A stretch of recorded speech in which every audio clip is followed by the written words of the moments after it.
My Weirder School, Book Number 7. Miss Kraft is Daft. Written by Dan Gutman. Pictures by Jim Pillot. Chapter 1. All About Snot. My name is AJ and I hate snot. Isn't snot gross? Liquid gunk comes out of your nose. How could it not be gross? Last week, my teacher, Mr. Granit, who is from another planet, came to school sneezing, wheezing, and coughing. His nose was red. He looked terrible. "Are you sick, Mr. Granit?" asked this crybaby girl named Emily. "My head is all stuffed up," said Mr. Granit, and then he blew his nose into a tissue. Well, he didn't really blow his nose into the tissue. If he did that, he wouldn't have a nose anymore. He blew the snot from his nose into a tissue. Then he threw the tissue into the garbage can. Ew! I thought I was gonna throw up. That's almost as disgusting as blowing the snot straight into the garbage can. "Excuse me," Mr. Granit said. "I need to go get more tissues." While Mr. Granit was out of the room, the class had a very interesting discussion. "If your head is all stuffed up," asked Alexia, this girl who rides a skateboard all the time, "I guess that means your head is full of snot." "No, it's not," I said. "Get it? No, it's snot." Nobody laughed at my joke, so I pretended that I never made it. If you ever tell a joke and nobody laughs, just pretend that you never made the joke and keep talking. That's the first rule of being a kid. "A head can't be full of snot," I explained, "because if it was full of snot, there would be no room for your brain." "That wouldn't be a problem with you," said Andrea, this annoying girl with curly brown hair, "because you don't have a brain." "Oh, snap," said Ryan, who will eat anything, even stuff that isn't food. "Your face doesn't have a brain," I told Andrea. I knew that didn't make any sense, but I couldn't think of anything else to say. "Maybe our heads are always making more snot," said Michael, who never ties his shoes. "Or maybe our brain takes up half of our head and the other half is made of snot," said Neil, who we call the nude kid even though he wears clothes. "Maybe our brains turn into snot as we get older," I suggested. "So when we get really old, our heads are completely full of snot." We had to end this discussion because Mr. Granit came back into the class with the box of tissues. He was still sniffling as we pledged the allegiance and did word of the day. "Let's get to work," said Mr. Granit. "Turn to page 23 in your math books." Ugh, I hate math. I'll do anything to get out of math. Mr. Granit made a big honking noise with his nose. "Maybe you should go home, Mr. Granit," I suggested. "You'll feel a lot better. And we won't have to do math." "Nice try, AJ," he replied, Page 23 is my favorite math lesson, but every time I try to work on it with you kids, we get called to an assembly. Well, I checked, and there's no assembly today. I'm not going to let a little cold stop me from... He didn't get the chance to finish his sentence because an announcement came over the loudspeaker. All classes, please report to the all-purpose room for the surprise assembly. Not again, shouted Mr. Granit. He was so mad I thought he might jump out the window. Chapter 2. No more Mr. Nice Guy. We had to walk 1,100,000 miles to the all-purpose room for the surprise assembly. I don't know why they call it the all-purpose room, because you can't use it for bungee jumping. Our principal, Mr. Klutz, was up on the stage with our vice principal, Mrs. Jaffe, and our school counselor, Dr. Brad. They're usually smiling and giving us high fives when we walk in for an assembly, but not this time. All three of them had on mean faces. What's up with them? I whispered as we sat down. It looks like they got up on the wrong side of the bed, whispered Andrea.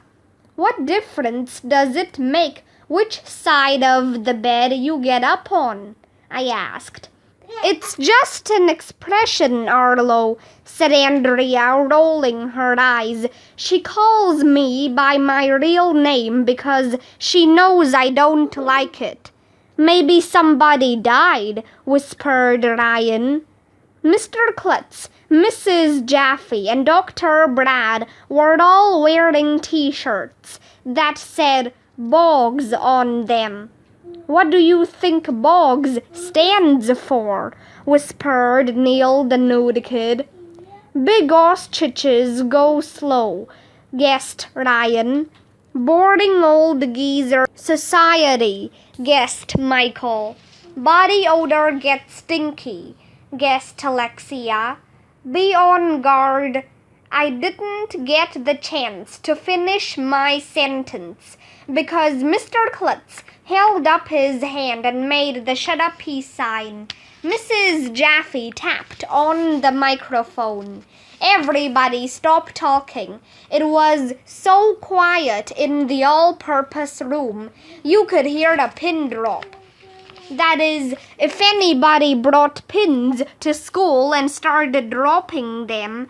But why would anybody do a dumb thing like that? We are disappointed in you children, said Mrs. Jaffe. Once again, Dirk School got the award for having the best behavior of the month. Dirk School is on the other side of town. That's where all the genius kids go. We call it Dork School. Mrs. Jaffe sat down, and Dr. Brad stepped up to the microphone. We have been having a lot of behavior problems lately, he said. Students have been yelling and running through the hallways. Kids are talking back to their teachers. There have been food fights and riots. This is not the way children are supposed to behave in school. So we're starting a program to improve behavior and teach respect here at elementary school. Dr. Brad sat down and Mr. Klutz stepped up to the microphone. He has no hair at all. I mean none. Mr. Klutz's head is really shiny. They could use it to signal ships that were lost at sea. Boggs stands for behave or get suspended, said Mr. Klutz. I've tried to be kind to you children, but it didn't work. So from now on, it's no more Mr. Nice Guy. Students who misbehave will be suspended. Wow, I remember when Mr. Klutz was a good guy.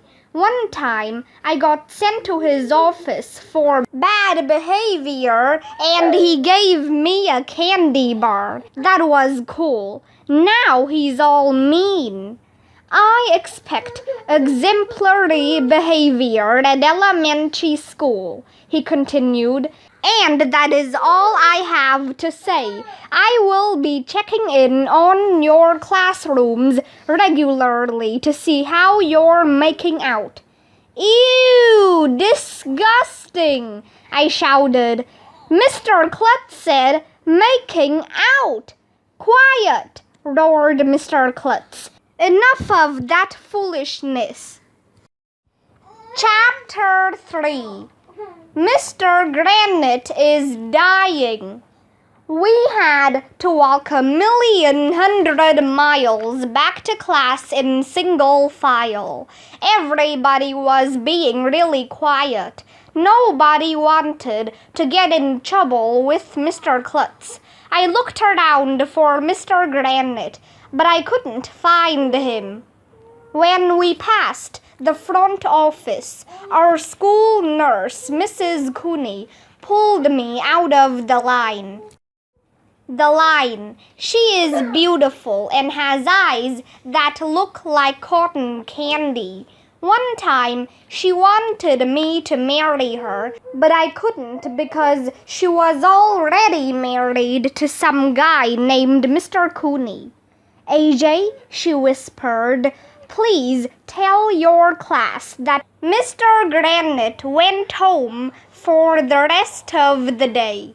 Is he going to be okay? I asked. Oh, yes, said Mrs. Cooney. He only has a cold. I ran to catch up with the rest of the class.